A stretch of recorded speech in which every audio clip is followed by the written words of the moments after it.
Assalamualaikum warahmatullahi wabarakatuh. Perkenalkan, nama saya Cinta Dewi Femi, NIM 28921501125 dari Fakultas Ekonomi dan Bisnis, Prodi Manajemen Sore kelas B, dosen pengapu Ibu IPA Masrifa SEMM. Saya akan mempresentasikan ujian akhir semester perilaku organisasi. Perilaku kelompok.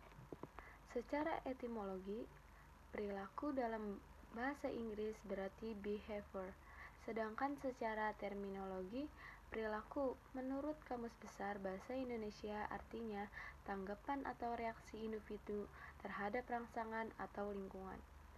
Menurut Toha, perilaku merupakan suatu fungsi dari interaksi antara individu dengan lingkungan. Suatu perilaku dapat diobservasi ketika perilaku itu dapat dan terukur secara dapat dihitung dalam kaitan dengan frekuensi dan atau jangka waktu. Jadi, perilaku adalah aktivitas individu atau manusia sebagai reaksi terhadap lingkungan yang dapat diamati. Secara etimologi, kelompok dalam bahasa Inggris diartikan dengan grup, sedangkan secara terminologi banyak dapat yang mendefinisikan mengenai kelompok. Menurut Robbins Coulter, kelompok adalah dua atau lebih individu yang berinteraksi dan saling bergantung yang bekerja sama untuk meraih tujuan tertentu. Menurut Karen, kelompok dapat didefinisikan sebagai a group is at least two individuals gathered together because of some common bond to meet members' social and emotional needs or to fulfill some natural purpose. Kelompok adalah sekurang-kurangnya dua orang yang berkumpul bersama karena suatu keadaan, untuk bertemu anggota sosialnya dan kebutuhan emosi, atau saling memenuhi tujuan. Sedangkan menurut David dan Frank, terdapat 7 definisi tentang kelompok antara lain sebagai berikut. A. Sejumlah orang yang berkumpul bersama untuk mencapai tujuan. B. Kumpulan orang-orang yang saling bergantung dalam beberapa hal. C. Sejumlah individu yang saling berinteraksi. D. Sesuatu kesatuan sosial yang terdiri dari dua orang atau lebih yang menganggap mereka berada dalam satu kelompok. E. Kumpulan individu yang interaksinya tersusun oleh peran dan norma. F. Sekumpulan orang yang saling mempengaruhi satu sama lain. G. Sekumpulan individu yang mencoba untuk memuaskan beberapa kebutuhan pribadi melalui kebersamaan mereka. Dari definisi di atas, dapat disimpulkan bahwa kelompok adalah dua orang atau lebih yang berkumpul dan berinteraksi untuk mencapai tujuan tertentu. Selanjutnya, tipe-tipe kelompok. 1.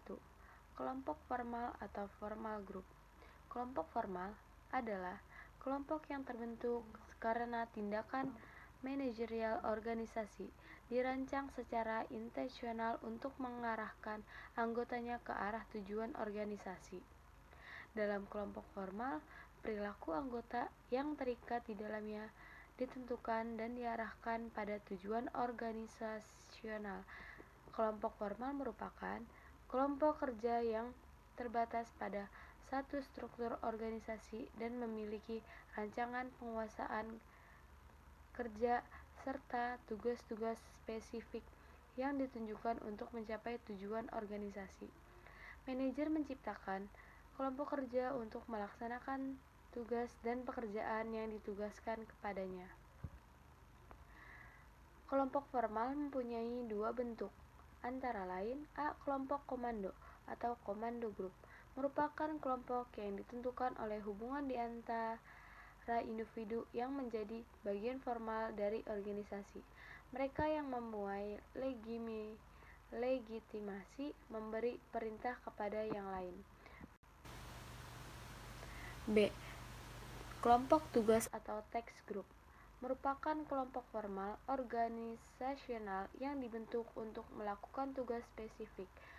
Kelompok ini terdiri dari individu dengan minat dan keahlian khusus dalam bidang tertentu tanpa memandang posisi mereka dalam hierarki organisasi. Selanjutnya yang kedua, kelompok informal atau informal group. Kelompok informal adalah kelompok yang berkembang secara alamiah di antara individu, tanpa pengarahan dari organisasi di mana mereka bekerja. Kelompok informal tidak struktur maupun ditentukan secara organisasional. Kelompok informal terbentuk sebagai konsekuensi dari tindakan individu sebagai tanggapan atas kebutuhan dan kontak sosial. Kelompok ini merupakan kelompok sosial yang berkembang berdasarkan minat yang sama dan pertemanan. Walau tidak dibentuk oleh manajemen, kelompok jenis ini dapat mempengaruhi kinerja individu dan organisasi. Dampaknya dapat bersifat positif ataupun negatif tergantung tujuan dari para anggota kelompoknya.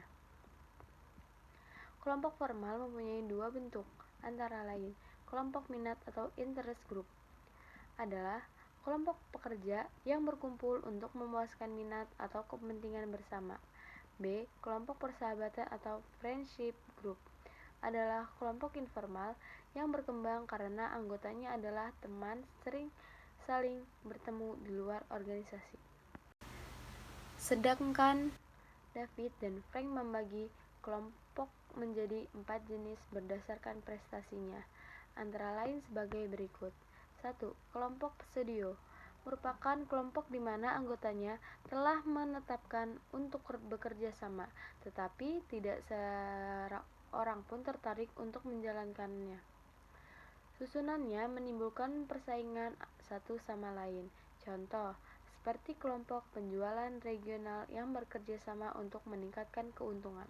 Yang kedua, kelompok tradisional merupakan kelompok di mana anggotanya setuju untuk bekerja sama, tetapi melihat hanya sedikit keuntungan dalam menjalankannya, anggotanya menjalankan pekerjaannya sendiri walaupun saling berinteraksi.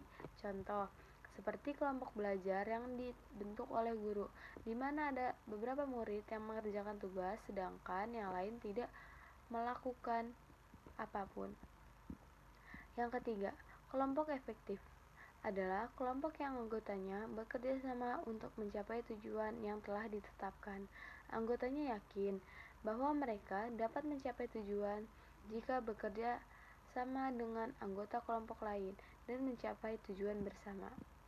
Yang keempat, kelompok prestasi tinggi adalah kelompok yang memenuhi semua kriteria kelompok efektif dan menunjukkan semua harapan yang layak yang diberikan oleh para anggotanya.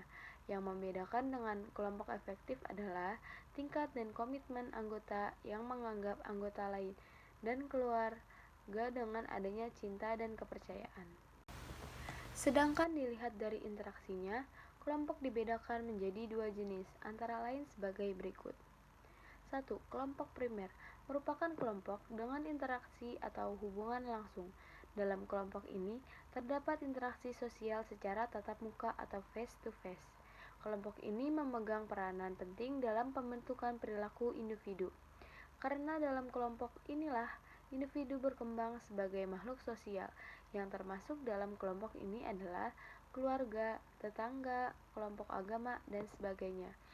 Yang kedua, kelompok sekunder merupakan kelompok dengan interaksi tidak langsung. Hubungan dalam kelompok ini didasarkan atas perhitungan rasional, untung dan rugi, sehingga kurang bersifat kekeluargaan. Yang termasuk dalam kelompok ini adalah serikat pekerja, persatuan pengusaha, berbagai himpunan, dan berbagai lembaga ilmiah. Selanjutnya, tahapan perkembangan kelompok.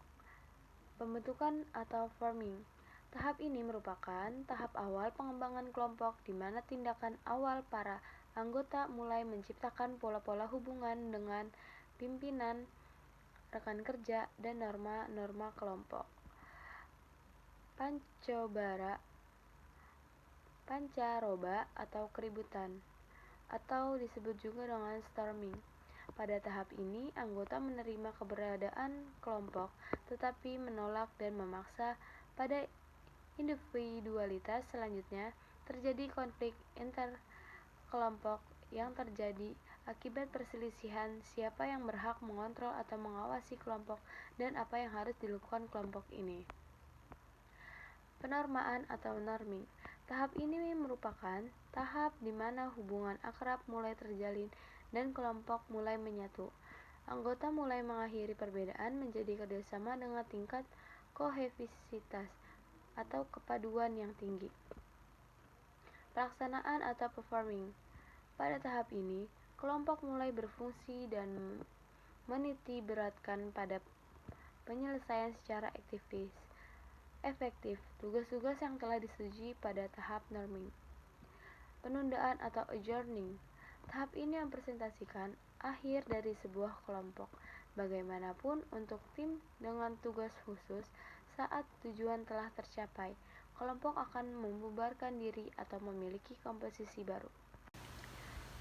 Yang terakhir, manfaat kelompok dalam organisasi. Menurut Wursanto, manfaat yang didapat dengan adanya suatu kelompok antara lain: 1. Kelompok dapat memberikan rasa aman bagi seseorang atau sense of security karena merasa mempunyai perlindungan. Yang kedua, kelompok dapat mengatasi berbagai macam persoalan baik yang menyangkut bidang ekonomi, politik, hukum, dan sebagainya.